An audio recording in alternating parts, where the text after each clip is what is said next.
Stage 11 of the Giro D'Italia had breakaway written all over it.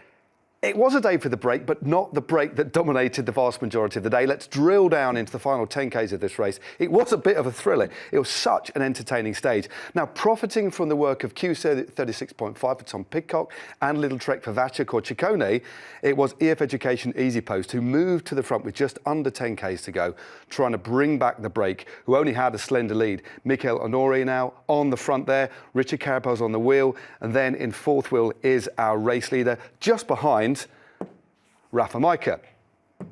Next up, the breakaway here, after such a brave effort, finally had to wave the white flag and they were caught. But just look at the pace of Richard Carapaz when he opened up the afterburners. I'm just going to rewind this a little bit and just show you his trajectory, because this move was perfect.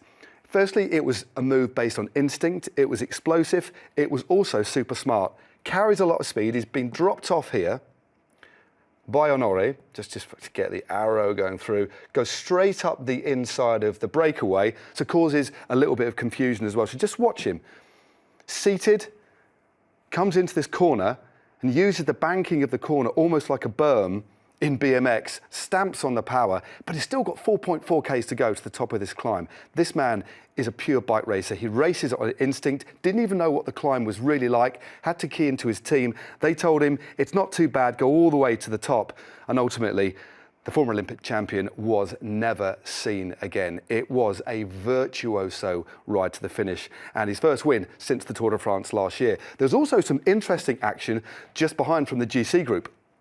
So, Carapaz has flown, he's got a lead of around 7 seconds, but look at the rider who responded first. This was the first big response, and it was none other than Isak Del Toro, the man in the Maglia Rosa. He opened up first. He's a precocious talent, he really is, clearly feeling great.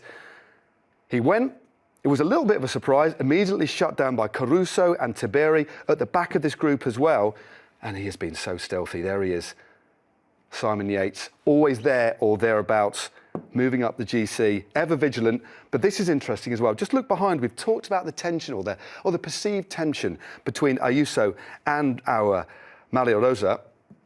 But there is Ayuso in the white jersey. He swings over to the left-hand side of the road and watches. It's really intelligent, really smart. It just shows that he's keeping a weary eye on everybody that he needs to, including Primoz Roglic. So Roglic is just here. Well, Roglic is just here.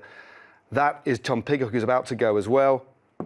So he waits, slots into the slipstream just behind Pidcock. There was an interesting interaction actually at the back end. We won't ever know what was said here, but something was said between Mauro Gianetti, the team principal, and his young liege, Isak Del Toro. We'll never know what was said, but definitely the fact of the day is the fact that this young man has taken another 6 seconds on his closest rival, who happens to be his teammate, Juan Ayuso. This narrative is going to run and run.